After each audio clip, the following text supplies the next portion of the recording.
Dios mío, yo por acá estoy súper bien acompañado por el medio de la calle. Hoy se viste de gala porque tenemos un buen amigo, Michael Melamed. ¿Cómo estás tú, hermanito mío del alma, querido? En la calle, vale. Después de tanto tiempo de encierro, estamos por el medio de la calle de nuevo. Mira, tú sabes que yo estoy loco, Michael, por hacer esto, pero ya de forma cotidiana. Ay, ¿te ha pegado eso lo de la...? Pero eso es casi como un striptease. Dios Eso mío. es casi un desnudo. Tú sabes que la gente cuando se quita la mascarilla incluso siente que de verdad hay libertad. Y antes que teníamos libertad, no la sentíamos. No la sentíamos, no. Es que creo que todavía hay muchas libertades que no valoramos y en la medida que nos van restringiendo. Pero lo mismo pasa con, por ejemplo, con la edad. ¿Ok? Cuando la gente empieza a perder facultades físicas y siente y extraña lo que tenía, en vez de valorarlo en el momento que es joven o más joven, o, por ejemplo, valorar en aquel momento la experiencia, por ejemplo. Es así. Es decir, valorar lo que tenemos, ¿no? Sea lo que sea. Mira, Michael, ¿tú crees que justamente la cuarentena y esta pandemia llamada COVID-19 nos ha hecho valorar mucho más la vida, los momentos especiales y la misma libertad?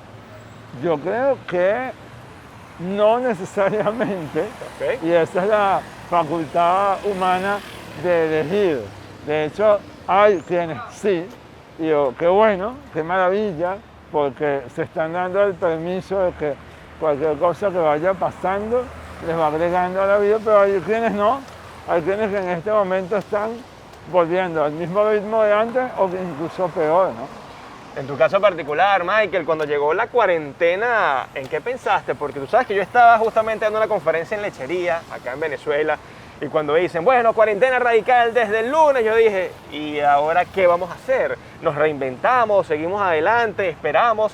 Y la espera, bueno, ya casi vamos a cumplir 2 años con esta cuarentena. Mira, lo primero que hice fue pensar en la salud. ¿Ok? Que yo creo que es algo que todavía es importante que sigamos pensando. Y no solamente pensando en términos de que ocurre un virus o no, sino cada vez recordar que la salud, cuando decimos que la salud es lo primero, no es un decir nada más. Que te lo digo yo. Exactamente. Y en ese sentido, valorar la salud y prevenir en todo. Y fue lo primero que hice en términos de mi caso y en términos de mi casa. Después fue, por supuesto, encontrar desde ese entorno tan difícil, pues las maneras de aportar. Porque la primera pregunta que yo me hice es, en este contexto, ¿cómo puedo aportar? Ok. Y eso ya te da salida. Claro. Eso ya te da algún camino, alguna vía. Normalmente cuando piensas más allá de ti, encuentras caminos para ti, ¿no? Ok. Y eso fue lo que ocurrió por lo menos en mi caso. Ahora, Michael, el tema sobre todo de la salud mental con todo esto de la cuarentena, en específico la ansiedad, el estrés, se triplicó. Hoy en día el ser humano está viviendo un estrés constante, una incertidumbre. ¿Qué se le recomienda a estas personas que lamentablemente pues no han salido de esa zona y que por supuesto se cuestionan todos los días? ¿Y qué va a pasar? ¿Y seguiremos con esto? ¿Y la economía va a seguir desapareciendo? ¿Y mi salud mental va a seguir deteriorándose? ¿Qué se les puede decir? Mira, lo primero que yo creo que es importante es entender que aquellas frases célebres de lo único constante de la vida es el cambio, pues ahora lo tenemos muy claro. Lo segundo es que la ansiedad, el estrés y la poca salud mental va acompañado de poca información. Mientras más nos informamos, no de lo de afuera, sino más nos conocemos a nosotros mismos, cómo funcionamos y además quién nos puede colaborar en ese camino, pues de alguna forma nuestra salud mejora. Pero adicionalmente, perspectiva, Miguel. O sea, yo creo que una de las cosas más importantes de la vida es perspectiva. Y si no la tienes tú, nos la pueden dar otros. Y yo creo que eso, dejarse acompañar es un acto de humildad muy profundo. Pues. Ahora, Michael, dicen que la ansiedad es el exceso de futuro, pero una situación tan compleja como esta que estamos viviendo, ¿qué pasa con mañana? ¿Qué pasa con pasado mañana? ¿Será que vivir el aquí y el ahora, que quizás es una tendencia con el mindfulness, es 100% real, es 100% practicable o es más teoría que práctica? Yo creo que no hay nada 100%. Ok. Yo creo que no hay nada 100%. Los absolutos es parte de una visión infantil de la vida. Creo que al final es importante la proyección a futuro. Ok. Y sentirte en capacidad que ese futuro va a ser abundante y además de vivir no el presente, sino el presente continuo. Ok. Que es no estar pendiente de lo que va a pasar, ni de lo que pasó, sino de lo que va pasando. Ok. Y ahí tú que sabes experto en el lenguaje, yo creo que la vida se vive en gerundio. Me gusta. Yo creo que la vida se vive en gerundio. Y entonces en ese continuo vamos encontrando verdadera información. Vuelvo al tema de la información que va a ser vital. Nosotros como seres humanos somos procesadores de información. Ok. Eso es lo que somos. En la medida que nuestros procesadores están saludables y además la información es la adecuada según nuestras necesidades, todo va a estar bien. Michael, ¿te consideras optimista? Porque mira, comenzamos con lluvia y ya salió el sol. Yo le decía a mi esposa justamente ahorita y con mi equipo de producción, yo estoy convencido de que nos va a salir el sol porque no quiero perder la gran entrevista con Michael Melamed. ¿Eso es ser optimista? ¿Es tener quizás las afirmaciones bien claras? Querido mío, la vida es movimiento y el movimiento es para adelante. Me gusta. Y el clima se hace en movimiento. Qué bueno. No esperar a que salga el sol para sentir el sol por dentro es lo que hace que pues ahora estos rayos nos iluminen y que ojalá que nuestras palabras iluminen a otros pues. Por supuesto, Michael, tú sabes que yo con el tema del movimiento tengo algo que me gusta mucho más y lo manejo en la oratoria. Escucha bien, y lo voy a decir viendo a cámara, donde hay movimiento, hay sabor. O sea, en la comunicación, cuando uno de verdad siente lo que dice, cuando uno se conecta, cuando uno genera esas inflexiones, parece que todo comenzara a vibrar en positivo. Y tú sabes que es interesantísimo porque en una época donde yo pensé que no podía moverme mucho, un director de teatro hizo de mí un personaje que no se movía en el escenario, sino 4 movimientos en sí. Pero lo que captaba en verdad el público eran los movimientos en mi cara. Ah, sí. Es decir, que él adoptó lo que podía mover yo para hacer de mi movimiento el que es en escena. Bueno, al final es lo que tenemos y no lo que nos falta. Qué interesante, Michael. Y por supuesto, hablando de movimiento, tú eres un superatleta, pero vamos a esperar que cambie el semáforo para hablar de eso, ¿vale? Los maratones y todo lo que has hecho en tu vida. ¿Te parece? Me encanta. Bueno, véngase pues.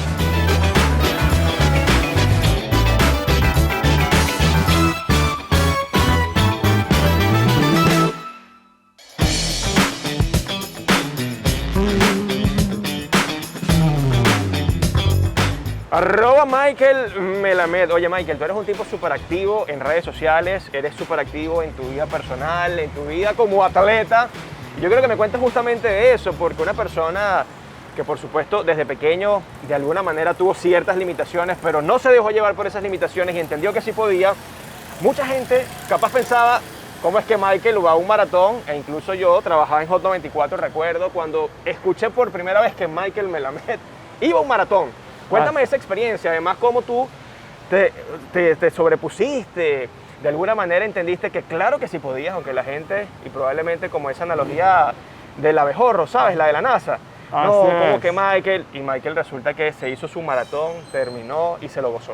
Mira, no, definitivamente mi vida comenzó ante una sentencia de no moverme. Por eso, más bien, mi vida ha tenido que ver mucho con el movimiento. Bueno. Y ha tenido que ver con entender que el movimiento es para adelante y aprender a moverme por encima de las sentencias, de los diagnósticos, de los pronósticos, de los complejos, de las advertencias.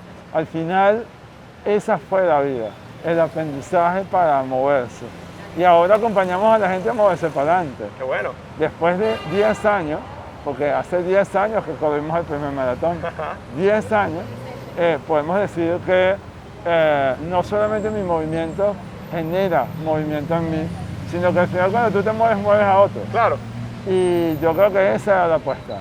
La apuesta no era moverme yo, era que mi movimiento generara movimiento interno o externo en otros, para que verdaderamente otros se dieran el permiso que a lo mejor a nosotros no nos habían dado para verdaderamente valorar su vida a plenitud. Tú sabes que hay una frase que me gusta mucho, Michael, de Marcel Proust, gran pensador francés, donde él decía que aunque nada cambie, si yo cambio, todo cambia.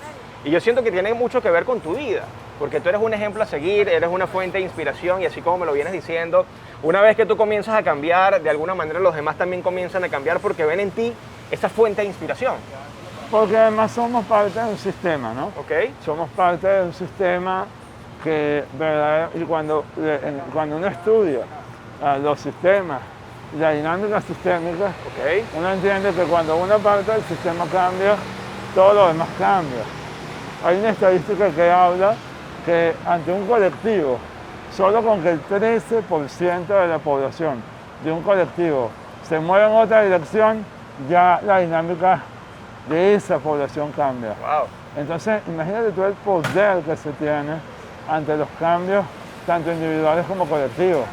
A veces creemos que no somos suficientes para alterar la dinámica de una familia. Pero si esa familia tiene 5 personas, uno es el 20%. Claro. Entonces ahí ya hay mucho que cambiar. Entonces, al final, cuando además le ponemos un extra que va más allá de nosotros, a esa variación, a esa evolución que nos proponemos, además tenemos un extra de batería, un extra de combustible, un extra de sentido para ofrecer. Ahora, Michael, ¿cómo hago para moverme más allá de la biodinámica o de la biomecánica? Porque entendemos que movernos, podemos tener la capacidad, Michael, pero hay gente que aún teniendo la capacidad de moverse, se queda allí inerte, paralizada, porque no cree en ella, porque le han dicho que no puede. ¿Qué hacemos en esos casos? Mira, ahí hay algo que para mí es fundamental, y es la división entre realidad y fantasía. Pudiera parecer que a mí no me convendría mirar mi realidad, porque mi realidad pudiera ser difícil de mirar. Claro. Sin embargo, en el 100% de mi realidad se encuentran el 100% de mis alternativas. Y allí es donde podemos entender que la información que me da mi realidad es lo necesario para por lo menos comenzar de algún lugar. En cambio, cuando entramos en un modo fantasía, sea por expectativas que no vamos a poder cumplir, o sea por frustraciones o deseos que no ocurrieron, al final terminamos en aquella parálisis que no nos deja avanzar, ¿no? Así mismo es, ¿no? Nos quedamos así. Así mismo es. Entonces, al final el movimiento tiene que ver con aceptación. El movimiento tiene que ver con la sensación del reconocimiento. Porque cuando tú aceptas y después lo reconoces y te reconoces, el sentimiento no es de tristeza ni de nostalgia, ni menos aún de melancolía. Es de orgullo, por lo que sea, que sea, ¿no? Michael, me encanta esto, pero entonces ahora yo caminé, Michael, yo comencé a caminar, yo comencé a competir y quiero que nuevamente volvamos a esos maratones que has realizado, como por ejemplo el de Boston, que es uno de los más icónicos en el mundo. Pero Michael, es que yo camino más lento, es que yo camino de lado, es que entonces yo estoy emprendiendo y veo que los demás van demasiado rápido y yo no. ¿Cómo manejar la frustración y la impotencia en estos escenarios? Mira, y en tu caso, ¿lo viviste en algún momento en estos maratones? Fíjate que en el método que yo llamo Palante, justamente. En este método que yo llamo la alegría de avanzar. En este método hay un niño interno que no es ese niño interior, creativo, no. Todo lo contrario. Es un niño que nos complica la vida. Y que tiene 3 mecanismos claros porque en su momento infantil no tuvo otra manera de sobrevivir. Y son la exageración, la comparación y la descalificación. Entonces, todo lo que te lleva a compararte, a descalificarte o a exagerar la realidad que no existe, entonces te lleva a no poder avanzar. ¿Te minimiza? Claro, entonces, si tú seas quien sea, eres empresario, eres atleta, eres artista, eres emprendedor, eres mamá, papá, pareja, cuando nos comparamos, terminamos negándonos. Y al negarnos, por supuesto, no podemos actuar. Y la autoestima hacia el piso, obviamente. Y la autoestima hacia el piso. Cosas que pasan. Michael, ¿te gusta el café? Claro, me encanta. Si te invito a uno, ¿me lo aceptas? Vámonos. Pero no es cita romántica, ¿ok? Es una habladera de panas. Romántico, pero le metemos brutal. Oye, vale, me gusta. Chino Nacho. Hola, ¿cómo estás?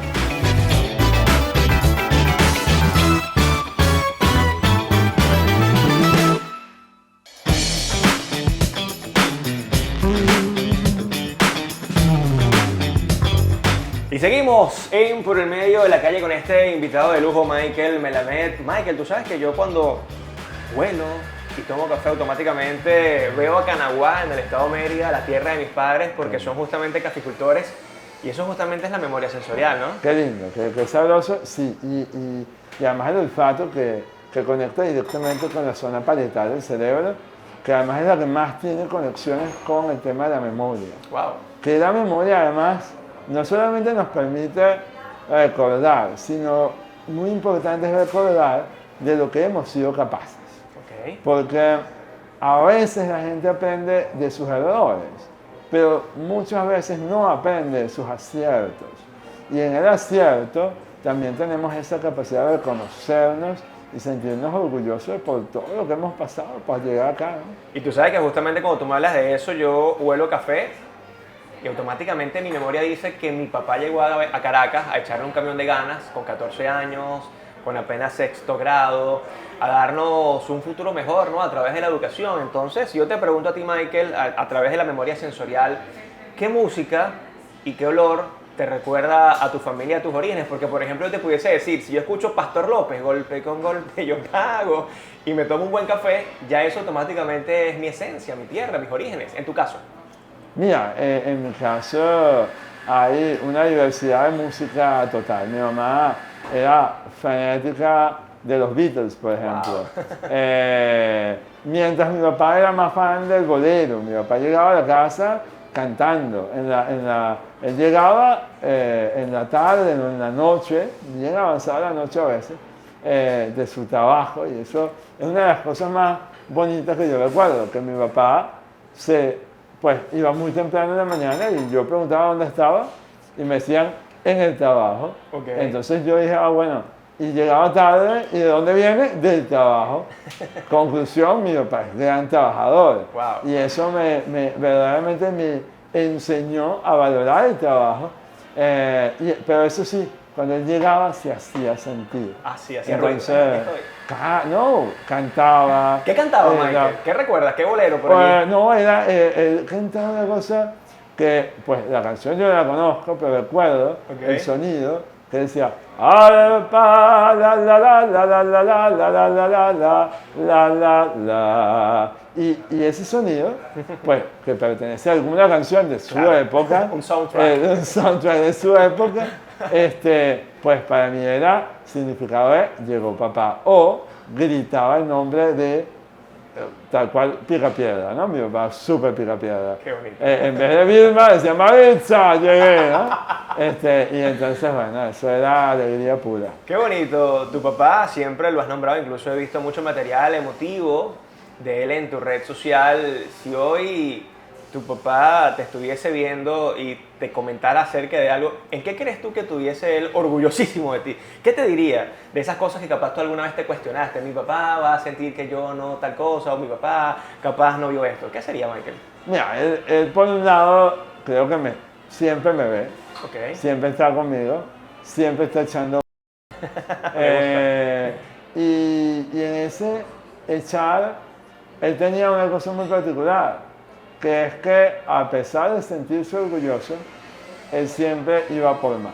Y entonces me hubiera dicho algo así, pero ajá, ya, pero ajá. Entonces, y fíjate que yo tuve que aprender a valorar su exigencia por un lado y exigirme a mí mismo, pero por el otro lado también a perdonarme, no llegar a esa sensación de insuficiencia que a veces padres, líderes, jefes colocan en un lugar que no necesariamente es el mejor lugar para hacer sentir a la persona capaz y suficiente de la acción que está ejerciendo, ¿no? Wow.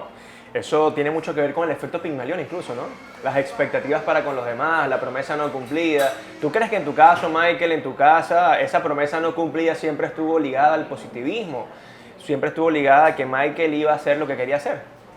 Yo creo que en ese caso Michael tenía que ser pues lo mejor que pudiera y además hacerse sentir orgulloso de sí mismo